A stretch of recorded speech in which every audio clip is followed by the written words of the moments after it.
DJ Ferris. The Chicago, nigga. It's the real one. Hit me. Only one is pulling shit the fuck up. Let's get sports talk.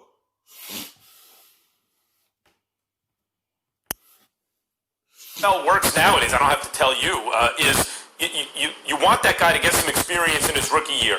You expect year 2 to be the development year, and by year 3 you really know what you have. And so teams don't want to waste any time if they feel their guy is ready. Now, in terms of protecting him behind that O-line, I get that, but it's the nature of the game.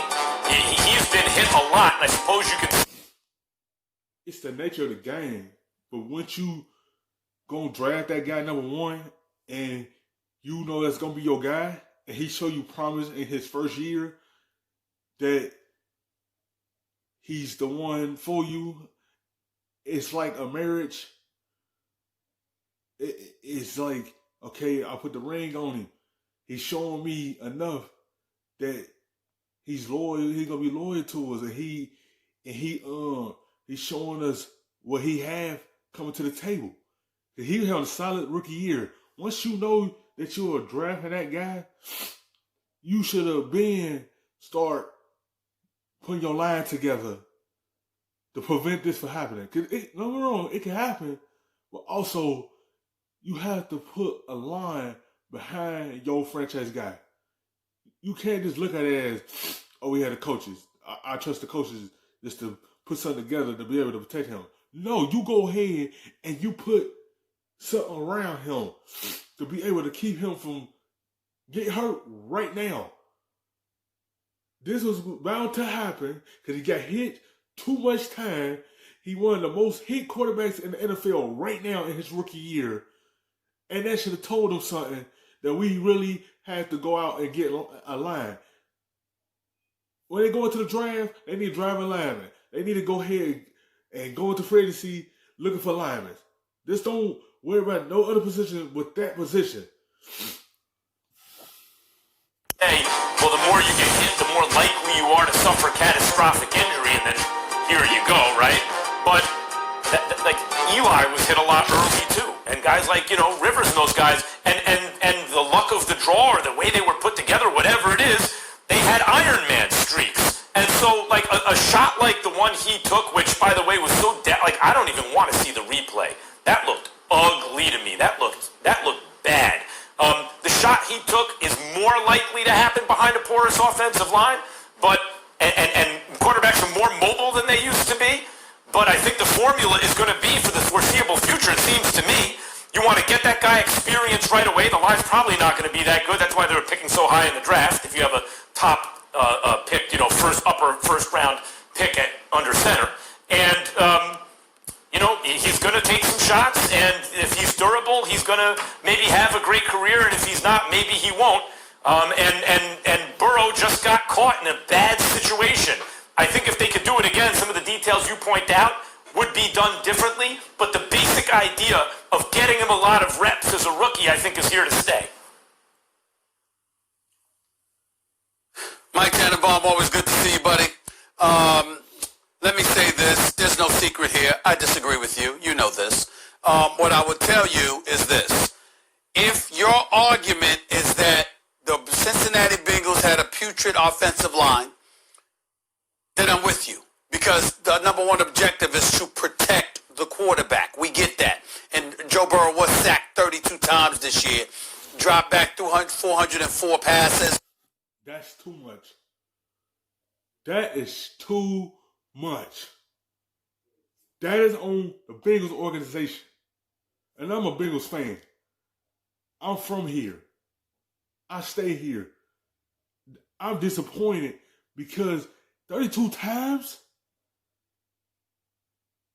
Like, he got a good role ahead of him once he's back healthy. But ain't no way that he should get hit that much. If he get hit that much, you already see what he was doing. He had 13 touchdowns and 6 picks. Go ahead and just sit him down until you get an offensive line. Because he already showed you halfway through what he can do. Where it's going to be coming to the table for y'all. He already showcased you that y'all is gonna be set up for success with him. That's when you go ahead and protect him until you get an offensive line. Go and sit down and let the season go, and go ahead and wait till next year until you have a solid line to protect him, keep them sacks rating down. 32 times, that's too many. That's why this injury got caused, because he took too many hits. Was sacked about 32 times, hit considerably more. If that is your argument, I'm with you. I won't refute that part. But the other stuff, hell no, Mike Tannenbaum. I'm not going with that. Last time I checked, the Cincinnati Bengals don't play in front of crowds and give them, allow them to watch in person free of charge. With that perpetual inclement weather in Cincinnati, Ohio, usually cold and what have you, you got the paying customer that's coming out to the game to watch a team that had not won a playoff game since 1990. And Max Kellerman, do you know who they beat in that playoff game before they lost to the Raiders in a divisional playoff game? The Cincinnati Bengals beat the Houston Oilers. Long before they were in Texas. The Houston Oilers. Okay? That's the last time the Cincinnati Bengals have won a playoff game. They kept Marvin Lewis there too long. 16 years, 7 playoff appearances, 0-7 in the postseason. When you have subjected a local fan base to that level of torture, if you want to tell me, Mike Tannenbaum, don't play Joe Burrow, because Joe Burrow is going to get himself hurt because that offensive line can't protect him. I'm totally with you. I stand down. I don't argue. But outside of that, my God, you've got to give the fans something to root for. You've got to give them something to hope for. Remember, A.J. Green didn't even want to stay until they drafted Joe Burrow, and Joe Burrow went and had a conversation with him because, yo, man, it's a new day.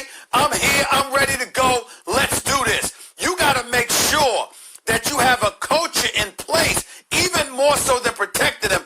It's helping to build a culture where guys would actually want to come and stay and actually play for you, rather than being contaminated by this perpetual moribund franchise, who, by the way, is 0-13-1 on the road under Zach Taylor. I'm sorry. I got to play him unless my offensive line is so awful.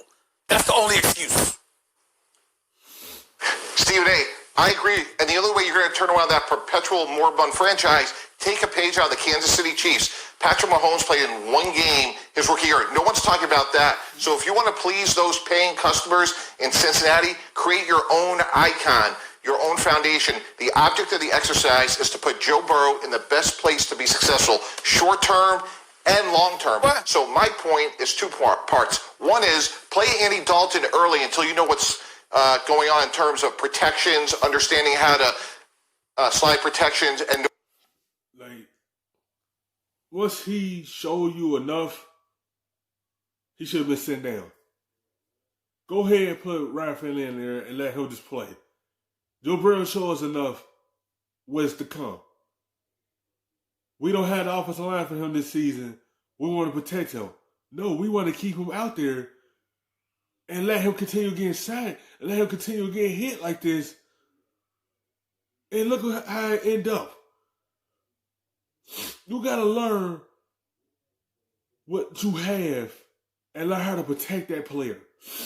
You know when you draft that player, you know that's the guy you want to be your franchise guy, and he showed you just enough what he have, and you see how his offensive line is this season, we going to go ahead and protect you and let somebody else start and let you come in next year when we have a solid line for you. You show us enough.